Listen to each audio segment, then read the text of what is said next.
Hey guys, Luke here with Wilson Auto Detailing. I want to give you a quick update on how to clean kind of this modern upholstery that many of you guys may be struggling with. So just to define it really quickly, the modern upholstery is what I would call like that really tight, almost mesh type of fabric that is not traditional fabrics, not traditional fibers, right? So if you go like pre-2008, and maybe even earlier than that, you'll really quickly see the difference between this upholstery and that upholstery. Upholstery used to be easier to clean. It's now a lot more difficult to clean. So this kind you see me cleaning in this video is that really hard to clean type, okay? So there's a couple reasons why it's hard to clean. Number one, when it gets dirty, the stains are almost, you could think, trapped in the fabric. And the reason for that is because there's not a bunch of traditional fibers sticking up. It's just a stretched piece of kind of like this polyester, like if you have a polyester shirt, it kind of feels like that, right? It's like not cotton, okay?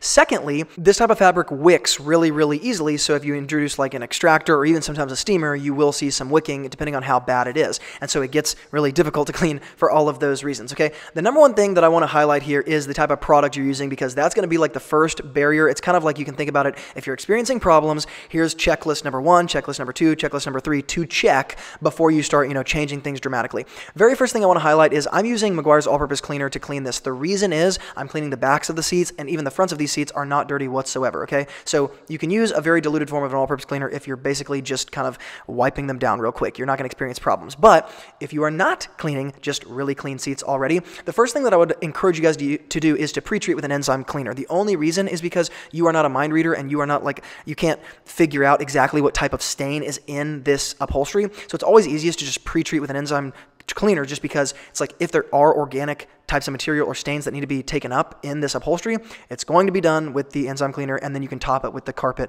or upholstery shampoo. Now, I suggest the enzyme and carpet shampoo from P&S. They've got a great 3-tiered system. I think it works fantastically on upholstery. The other type of product I would suggest is NCAP Spot Clean. It's not a detailing product, but if you Google NCAP Spot Clean, you'll see it. It comes ready to use in the bottle. And yes, it's a little bit more of an expensive product, but if you only use it when you have to have it, then it ends up going a long way, okay? Now, the second thing that I would say is the irony, kind of like the oxymoron of cleaning these types of seats is, number one, when you spray cleaner on this type of seat, and you'll see this throughout the video, the suds get like trapped in the single area where you sprayed, okay? So on traditional carpeting, if I spray it down with some cleaner, I'll be able to move that cleaner around as I use a drill brush. Like it'll kind of easily kind of flow in some sense between the fibers and around even the areas I didn't necessarily spray heavily. On this type of material, if I spray heavily in one area and not in another area, that area where I sprayed heavily it's going to kind of like trap the suds. The liquid doesn't flow. It doesn't move well, okay? Because of that, it can be helpful to really make sure, like really be intentional that you're spraying evenly, but secondly, a tiny spritz of distilled water on the area that you're about to clean before you put your cleaner on can actually help kind of move those suds around, I've found, okay?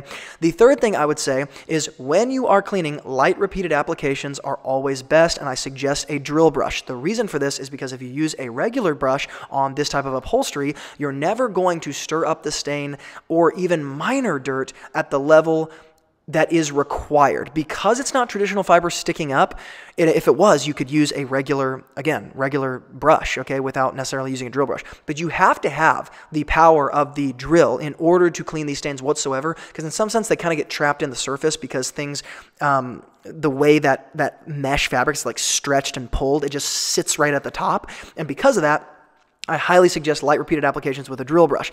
The other thing you guys literally cannot forget is I will sometimes go through 5 or 6 microfiber towels when I'm cleaning upholstery like this, because I always mop up or even agitate with a completely dry microfiber towel. Do not use a wet microfiber towel. Don't even use a damp microfiber towel. As soon as the side gets damp, switch to another side.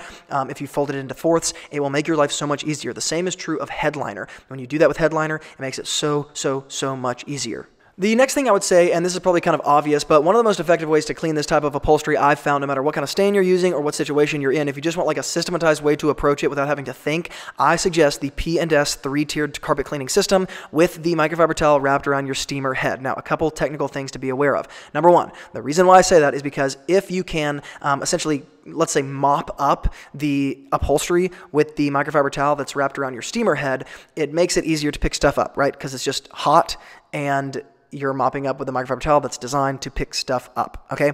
But secondly, make sure to wrap 2 microfiber towels around your steamer head. I think the only way you would know this is if you've detailed a lot of cars and done this. But if you only wrap 1 microfiber towel around the head of your steamer, microfiber degrades when you introduce heat. So those microfiber towels will degrade very, very quickly, and I have a box of microfibers I only use for that purpose because of that. But if you do that, you're going to see that the nylon bristles of that brush start to poke through the single microfiber towel if you only wrap 1, because it actually causes the microfibers to separate, okay?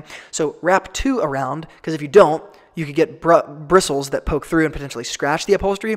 Or number 2, you just don't get the full effect out of the microfiber towel grabbing and mopping things up, because essentially you're breaking down that single towel. So when you have 2, you kind of get that good full effect, okay? But the reason why I say that carpet cleaning system is really, really easy, and the specific way I would use it is tiny application, pre-treatment of the enzyme cleaner, tiny application of the carpet bomber, then mop up very, very quickly with your steamer, microfiber towel, and then after that I would add a 4th step, which is use a totally dry microfiber towel to try to dry that seat as much as you can before you go into the next light repeated application. I promise, I know it sounds funny, but the reality is the more dry you can keep the seat when you're doing this, the better. So anytime I have finished an application and I'm going in for a second, between those 2 sequences, I'm going to use a dry microfiber towel to try to dry it as much as I possibly can. And that is going to get you amazing results. I rarely introduce an extractor with situations like this, no matter how dirty these seats are. If I absolutely have to, I will.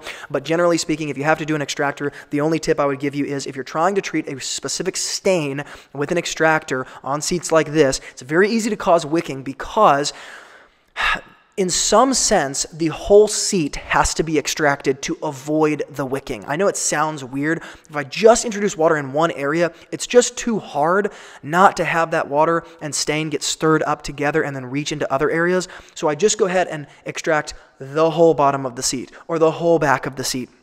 And that has reduced the kind of chances of wicking for me a lot. So that's what's worked for me. Hopefully it works for you guys. If you guys are interested in any more info and you just love all things detailing, you can check out anything linked up in the YouTube description box below. And as always, guys, remember, a great detailer is always learning, and I'll see you in the next video.